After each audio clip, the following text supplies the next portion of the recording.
우리나라에서 가장 대표적인 황태덕장은 진부령의 용대리와 대관령 횡계리입니다.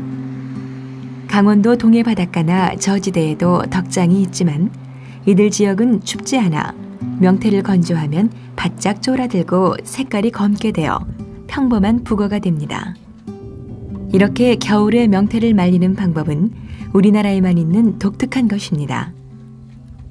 황태덕장에 널린 명태는 10여 년 전까지만 해도 동해에서 잡아올린 지방태가 주였지만 지금은 모두 원양에서 잡아온 것뿐입니다. 덕장의 명태는 북태평양이나 오츠크해에서부터 먼 여행을 시작했습니다. 이곳에선 우리나라 원양어선 1000톤에서 5000톤급의 30척이 명태 조업을 하고 있습니다. 잡힌 명태는 원양어선에서 바로 냉동되었다가 운반선에 옮겨 실립니다. 원양어선은 한 번 출항하면 6달이 넘게 바다에서 조업을 하기 때문이죠. 냉동 명태는 운반선을 타고 열흘 동안의 항해를 거쳐 원양어선 전용 부두가 있는 부산 감천항으로 들어옵니다. 일단 운반선에서 내려진 명태는 같은 항구 안에 있는 대형 냉동 창고로 옮겨집니다. 냉동 창고에 들어가기 전 명태는 찬물 세례를 받습니다. 이렇게 하면 살짝 얼어 생기는 얇은 얼음막이 팬의 냉동 상태를 완벽하게 유지해 줍니다. 이들이 후에 황금빛 황태로 변하게 될 겁니다. 새벽 3시, 공동 할복장은 설이 지날 때까지 잠시도 쉬지 않습니다. 부산 냉동 창고에 있던 명태는 속초의 냉동 창고에서 다시 한번 기다리거나 이곳 주문진 공동 할복장으로 실려옵니다.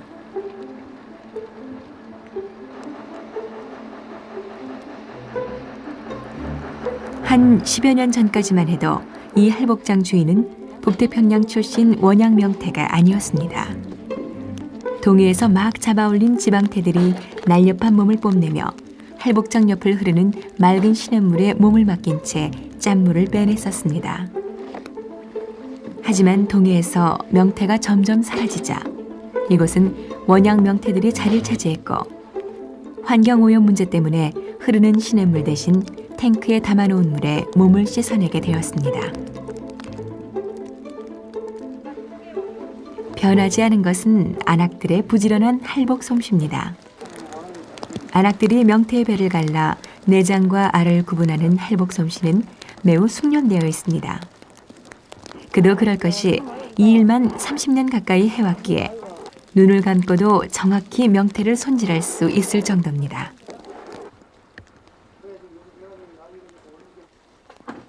명태의 알과 창자는 각각 구분되어 명란젓과 창란젓 재료로 쓰이게 됩니다.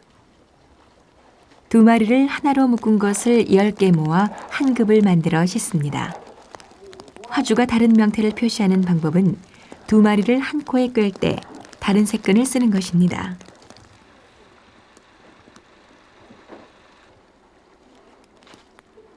눈이 오는 길이 염려가 되지만 명태를 가득가득 실어 나를 운전자는 바쁜 마음뿐입니다.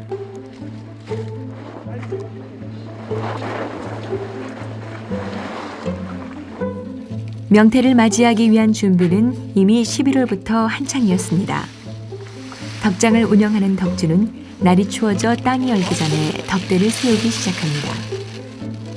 먼저 지름이 30cm 정도 되는 소나무를 3.6m 정도의 간격으로 세우고 지상에서 눈높이 정도의 높이에 지름 15에서 18cm의 소나무를 가로로 묶습니다. 거기에서 또 위로 1.6m 정도 높이에 지름 10cm의 소나무를 가로로 묶습니다. 이것을 덕이라고 하는데 이 방법도 100년이 넘게 지켜온 것입니다.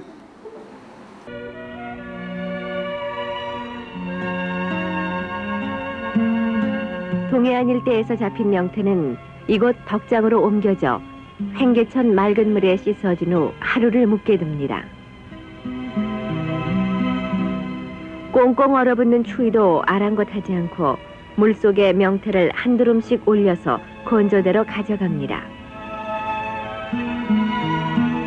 얼었다 녹았다 하면서 소소히 건조되는 사이 따스한 3월이 오면 상품이 되기 위한 최정성으로 진부령 용대리와 더불어 우리나라 황태의 주산지인 대관령 횡계리 황태덕장. 매서운 칼바람이 귓전을 스칩니다.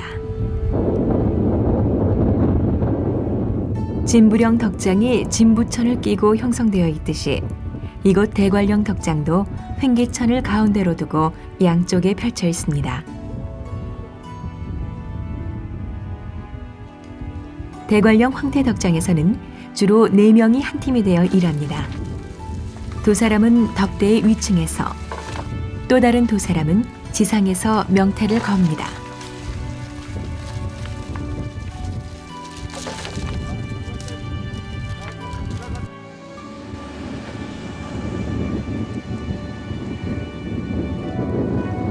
진부령 황태덕장은 진부천을 중심으로 26개 정도의 크고 작은 덕장이 있습니다.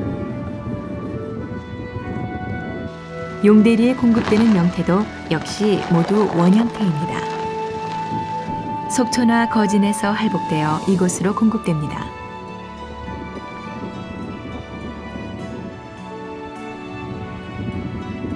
해발 400m인 용대리의 덕장은 황태 총 생산량의 80% 정도를 공급합니다. 이 마을에선 한 해에 약 75만 두름의 황태가 건조되어 50억 원이 넘는 수익을 올립니다.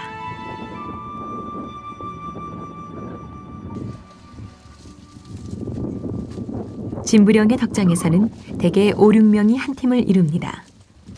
2명은 덕대 위에서, 2명은 아래에서 명태를 걸고 나머지 사람은 덕대 위에 있는 사람에게 부지런히 명태를 건네줍니다.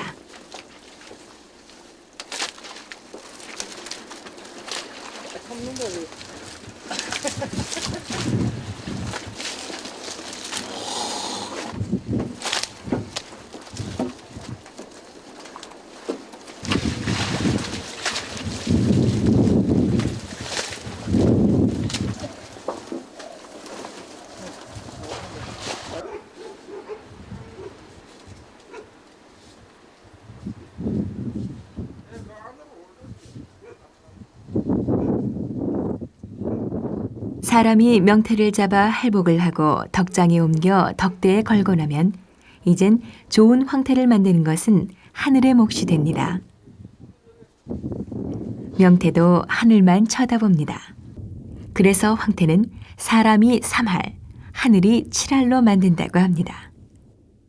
품질 좋은 황태 나오는 건 하늘이 하는 거지 사람은 힘을 못 합니다. 그건.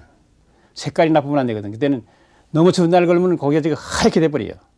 백태라고 하는 거지. 백태가 지고 그다음에 이제 황태 말린 다음에 알맞을 나면 낮에는 한 어룩도에다가 밤에 가서는 이제 10도 이상 내려가서 이제 얼구지 그래야만 제대로 나오거든요. 이게. 그렇게 맞을 수는 없고 그러니까 천상 하늘이 하는 거예요. 사람은 사람 마음대로 뭐 이거 잘하고 못하는 건 없고.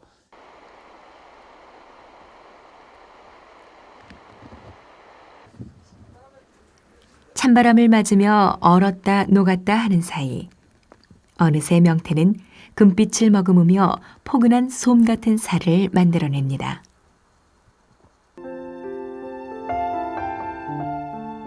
속초는 오늘의 황태를 잊게 한 황태의 고향입니다. 전쟁이 끝난 후 속초엔 전쟁을 피해 남으로 내려온 사람들이 고향 가까운 곳에 터를 잡기 시작했습니다.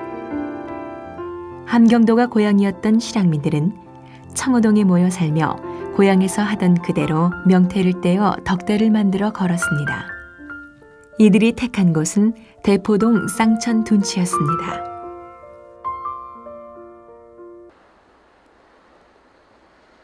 복판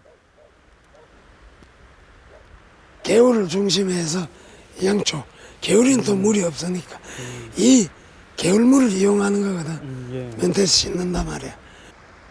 속초와 양양 경계선 소위 쌍천 개울 물을 중심해서 양쪽에 소위 고수부지 여기에 이제를 겨울철에 연한 명태를 잡느라고 덕장이 쫙 배치돼 있어. 그때 쓰던 이게 덕목인데 지금 다 버려져서 아무 쓸모없게 됐단 말이야. 실향민들은 고향에서 하던 대로 명태를 걸며 그리움을 달랬을 것입니다. 함경도 원산과 신포 앞바다를 몇 번이나 헤엄쳐 다녔을 명태를 마주할 때마다 향수에 젖었을 것입니다. 그러나 어느새 황태는 그들의 생계수단이 되어버렸고 그리움은 접어둔 채 진부령으로 그리고 다음엔 대관령 찬바람을 찾아 떠났던 것입니다. 덕장을 세우는 데 썼던 소나무들은 그대로 둔 채 말입니다.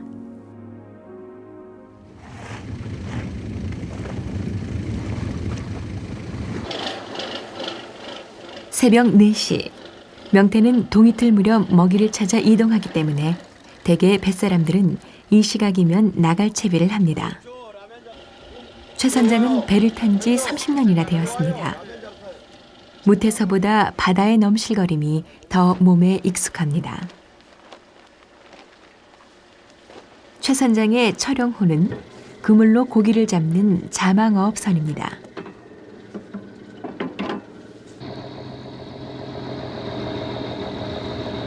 거진의 새벽은 예전처럼 분주하지는 않습니다.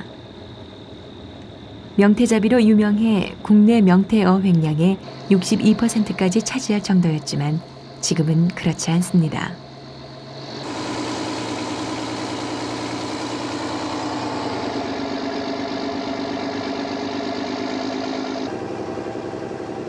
어장은 1시간 넘게 가야 합니다.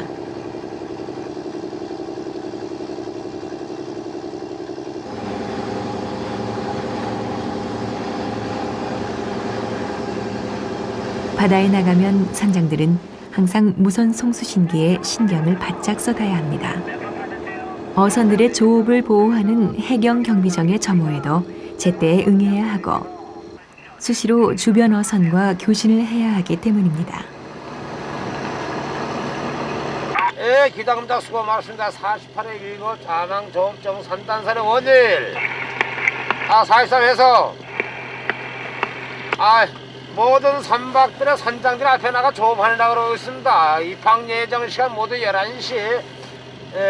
철령호의 자보가 한 10에서 20km입니다.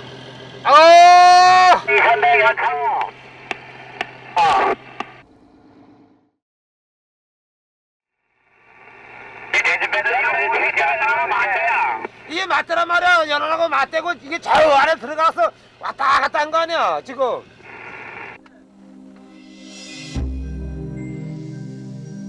북위 38도 34분 59초, 동경 128도 30분 34초. 여기서 북방 한계선과 군사 분계선이 멀지 않습니다. 지금 빨리 내려가세요. 네, 알았어요. 이부로 아래로 밑으로 내려갑니다. 저 34분 밑으로 내려갑니다. 지금 현재까지 우리가 계속 이쪽에서 펴려고 있습니다. 계속 북쪽으로 밀려오고 있습니다. 하지 마시고 지금 즉시 빨리 내려가세요. 지금 저 막이다 남쪽으로 돼 있어요. 남쪽으로 돼 있는데 저 북쪽으로 안 갑니다. 네, 여기에서 군사 분계선 얼마 안 되거든요. 거리가. 요 조업을 한 이치가 저희들이 이렇게밖에 안 돼 있으니까 분단된 국가의 그 아픔이 이겁니다. 전 같으면 날마다 그물을 내리고 올렸지만 지금은 닷새나 되어서야 끌어올립니다. 나버려 그냥.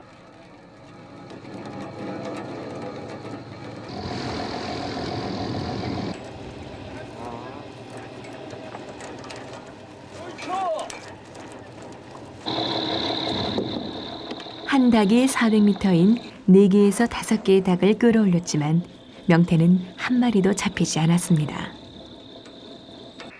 명태가 좀 잡힐 것 같으세요? 어떠세요? 전망이 없네 명태 전망이. 큰일 났습니다 이거. 여기 명태가 나야 되는데 명태가 올라와야 할 때 명태가 없고 이렇게 잡어가 들어와 있다고 여기에.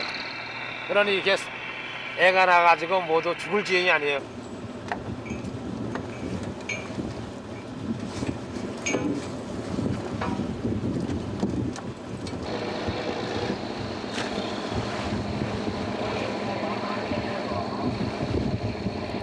그물을 내리기 위해 다른 곳으로 출발합니다.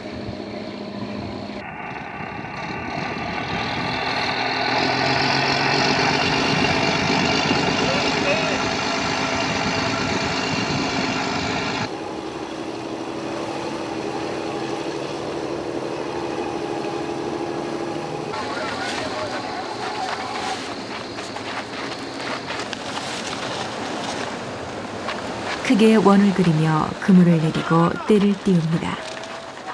닷새 후에 왔을 땐 명태가 좀 걸려올까요?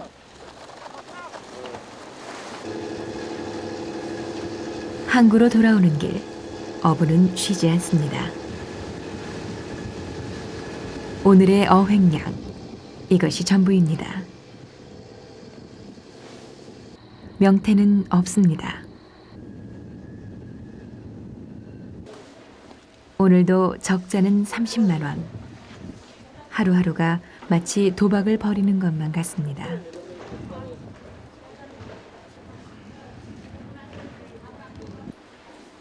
최 선장은 내일 뿌릴 그물을 선질하러 갑니다.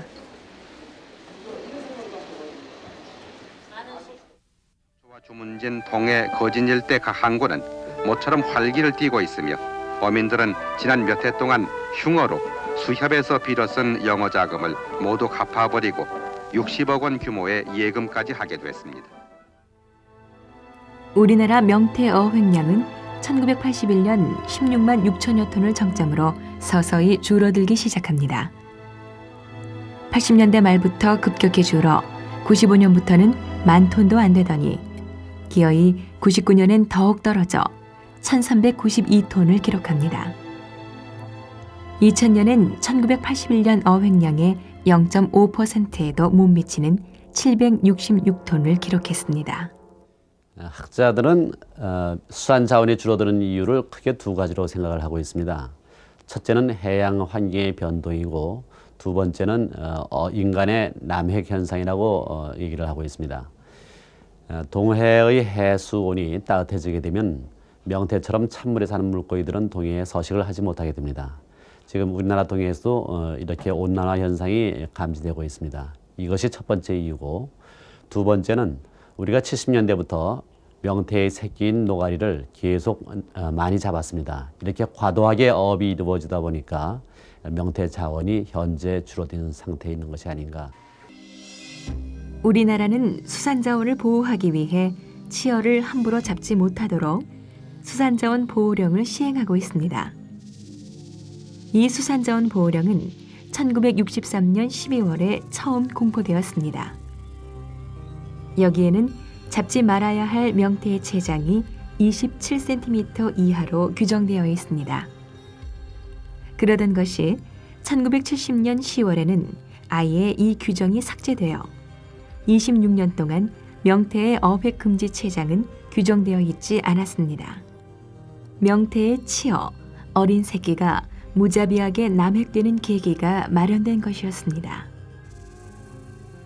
다행히 1996년 12월에 명태의 포획 금지 체장은 부활되어 지금까지 이어지고 있습니다.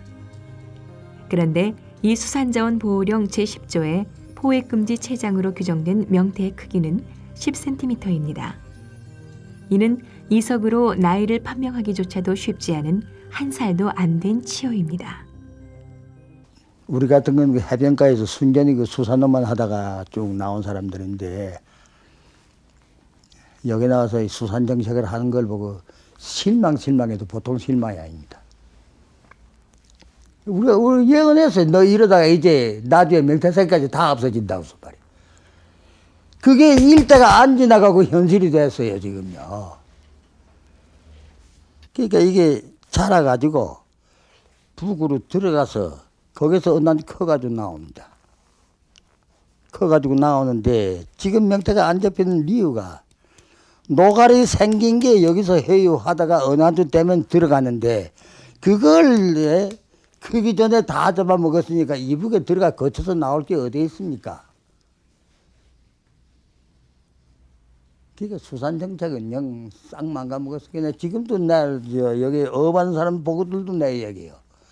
그 당신 너는 당신 너 다 먹었단 말이야. 쟤는 쟤들 먹는데 1년 12달 명태를 잡아먹게 만들고. 금어기라는 게 있는데, 제정 때도. 그러고 바다에서 나가서 작업하는 것도 일본 제정 때는 10마일로 바뀝니다. 10마일로 바뀌는데 여기서는 6마일로 밖으로 허가를 해줬단 말입니다.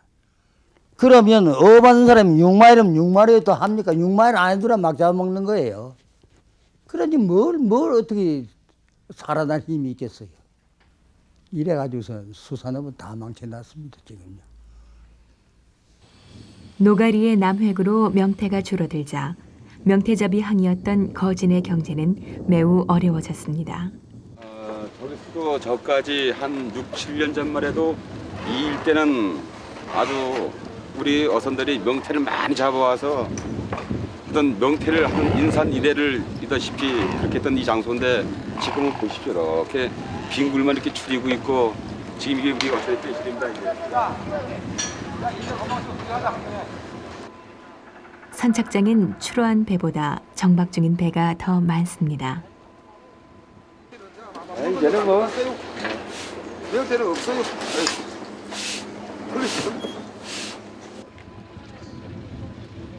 그물을 손질하던 안악들의 방정맞은 웃음소리도 사라진 지 오래입니다.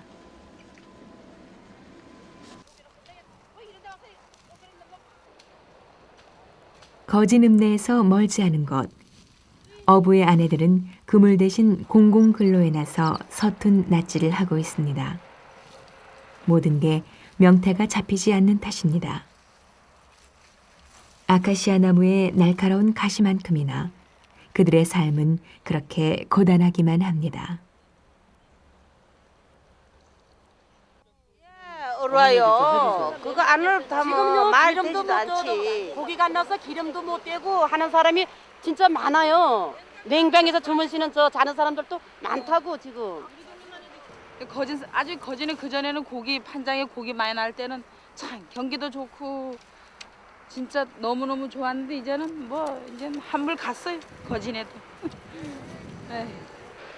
우리 같은 사람 어민들은 너무너무 지금 불쌍한 사람들이 전부 명태 날 때는 진짜 뭐 그걸로 인해서 먹고 살았지만 오염이 됐는지 큰 배들 뭐 때문에 저 작업을 못 하는 건지 도대체가 명태가 안 나니까 지금 이제 뭐 앞으로 점점 다 보따리 싸가 다 어디로 가든지 가야 되는데 그것도 문제래요.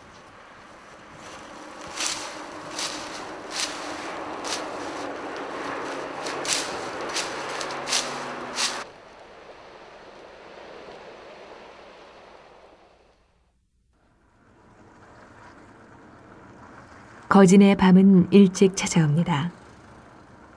다른 도시는 아직 발걸음이 잦은 시간이지만 거진은 일찍 어두워집니다.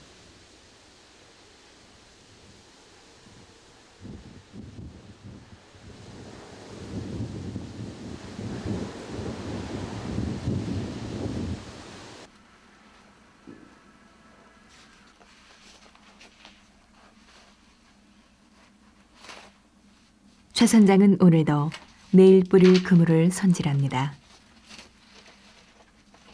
30년 동안 해온 일이니 쉬 손에서 떠날 리가 없습니다.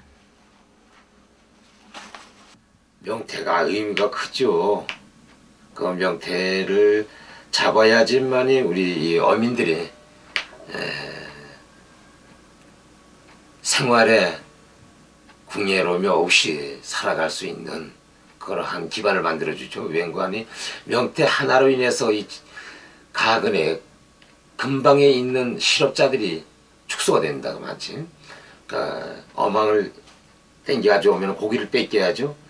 뺏기는 것인데 뺏기고 보면은 어망에 고기를 뺏기고 보면 다시 활복을 하자니 활복에 인력이 들어가지.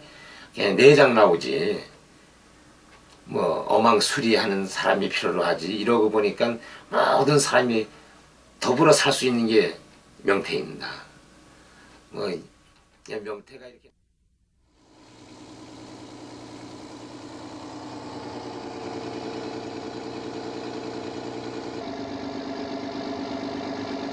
동해의 명태는 우리나라 원산에서 알을 낳아 동해만 헤엄쳐 다니며 크는 우리 명태입니다. 강원도 어부의 그물에 걸려 무트로 올라와 남기는 것 하나 없이 기꺼이 우리의 먹거리가 되었던 명태. 원산과 대관령, 진부령의 찬 겨울 바람 속에 노랗게 물들며 황태자처럼 고귀함을 뽐내던 명태. 우리들의 아버지의 아버지, 어머니의 어머니가 실타래에 꿰어 집안이 잘 되기를 빌고 조상께 지내는 제사의 제물로 드렸던 명태. 그 명태는 먼 낯선 북태평양에서 온 명태가 아닌 동해의 명태였습니다. 우리 명태가 사라지고 있습니다. 시인의 노래처럼 어쩌면 이름만 남을지도 모릅니다.